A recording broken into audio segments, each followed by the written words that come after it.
Welcome to this month's Insiders Whiteboard workout for October 2013. So this is a total body, all hands on deck, everything needed to show up type workout. We're going to challenge a bit of everything. Balance, stability, speed, strength, you name it, it's getting thrown in here. So we're going to keep it as simple as possible. We're going to go 6 exercises. And we're going to go 3 rounds. So there's going to be lots of chance for repetition. There's also going to be a high level of volume. So this is going to be a much higher volume workout. So we are going to get lots and lots of reps and lots of sets in here during this time frame, especially for your more advanced people. So just one thing to note before we get started, the time frame of each particular round is never meant to be competitive. This is more built for a group setting to make sure everybody kind of stays on track and on the same pace. Those who have earned the right to do a high amount of volume are able to do so. Those who need a little bit more time and need to go slower, you need to coach a little bit more, aren't going to hold up the rest of the group. So that's the main reason that we put the time in here, not you against the clock. So we're not trying to set that environment, set that atmosphere. So make sure that you go through a good warm-up. And because we're doing so many different areas and different things, your warm-up should consist of some balance, some mobility work to get the nervous system turned on, get everything ready to go and stable, make sure that the joints are ready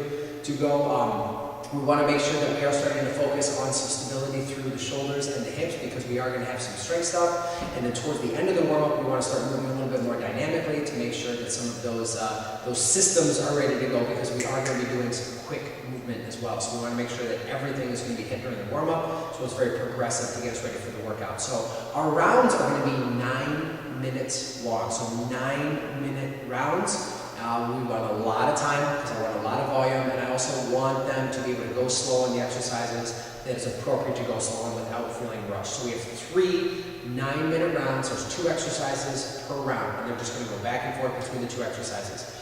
If you have enough people, this works great with partners. Partner 1 does exercise 1, partner 2, and they switch. If one is done before the other, they get a little bit of built-in rest time before they switch off in there. And especially when we get to some of our higher metabolic demand exercises, that's going to be really, really important. So we're going to start off our first pairing, so our first round, we're going to do a Bosu offset squat to a single leg balance with an overhead resistance band press. So I'm going to start with my left foot on top of the dome.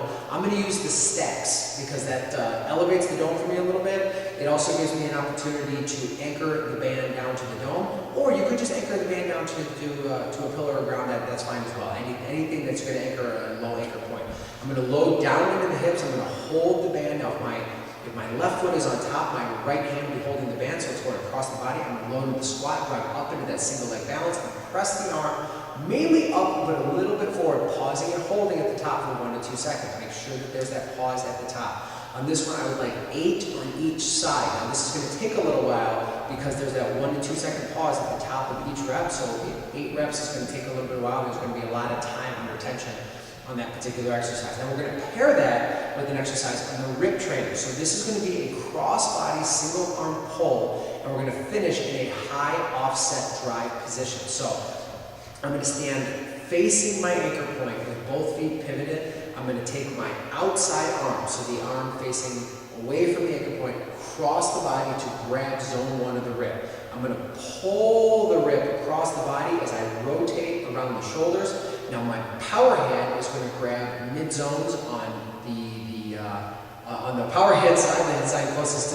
to the band, and I'm going to press up in a smooth fashion, finishing in a high angle position. So there should be a straight line on about a 45-degree angle from the bar where your hands are all the way down through your back leg, making sure that back leg is long and strong. I'm going to release nice and slow and take it up through. This is an exercise that's really appropriate to do very slowly and make sure we have good neutral spine stability throughout the entire range of motion. So that is our first round. Our second round, again, 9 minutes. Now we're going to give about a minute in between, maybe 2 max, but I want to keep that short just to kind of keep it moving and flowing through. So 1 to 2 minutes, 2 minutes max in between rounds. When we go into our second round, we're going to pair the surge, and we're going to do a surge rack squat. Now if you don't have a surge, that's okay. You can use a med ball, you can use kettlebells, anything that we can front load the squat with. The reason I like the surge is because we are taking a sagittal plane exercise like the squat, and we're adding a little bit of frontal plane stability, so it gives it a little bit more multi-dimensional for that particular exercise. So I'm going to hold the surge in that rack position. I'm going to keep the water as level as possible, and I'm going to sit and stand through that squatting range of motion. I need 12 to 15. 12 to 15. Now, as far as weight on this one goes, most users will be comfortable at about 15 to 20 pounds. Your high-level users, this is a great exercise to start loading up the surge a little bit more, go about 25 to 30 pounds. I wouldn't usually take it much past 30 unless you have someone who's really, really doing an amazing job on this one. But 25 to 30 can be really, really challenging because it's very volatile with the water in the tube. And we're going to pair that with a Bosu Superman hold. So I'm going to set my belly button on the center of the dome. I'm going to extend the arms long overhead with the thumbs pointing up at the ceiling.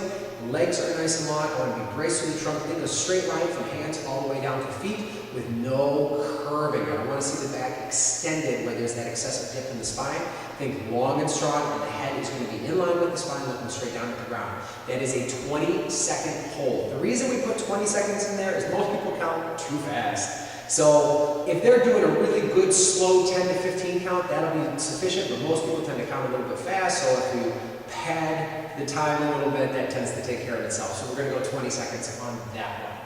That is our second round. Now our third and final round, we are going to mix a couple of things that are going to be faster and a little bit more explosive. So this is going to be a high metabolic demand on this round. Now I want you to make sure that the rounds go in this order, so that way when someone finishes, if you have multiple groups and people starting at multiple stations, so let's say one group starts at this round we're about to talk about, then their next round is going to be on the Bosu or the Rip, where things are slower and they have a little bit of time to recover some of those systems. So on this particular one, we're going to do an overhead D-ball slam, no jump, no jump. I want to load up, taking the ball straight up to the ceiling, not back behind me, and then drive hard down to the ground, grab the ball, come up and down. I want to keep a nice flow to this motion, so not a lot of stopping and starting. Make sure that the hips are changing level aggressively and that the ball's coming hard down into the ground. I need 16 on this one, 16. So it's a fairly high number. There's a lot on this particular one. So 16 of those slams. We're going to pair that with an explosive double kettlebell push press. So I'm holding 2 bells in rack position. Now it's okay if these are light. In fact, it's good if these are light, because I do want to see some good acceleration. So too heavy on the bells, we lose that acceleration. So it's okay to have lighter bells. I'm going to hold the bells in rack position, load down to the hips, explode up through the hips, driving the bells overhead. Be very careful that we're loading in the hips and not loading in the knees and keeping the hips under us. For your little bit more advanced users, if they want to do a kettlebell double split jerk, that's totally fine, and that's an option that you can give them on there. But again, acceleration is the key here, not the amount of weight, and that's going to be another 9-minute round. So, you guys, enjoy this one. I hope you like it. I hope your athletes like it. I hope your clients like it.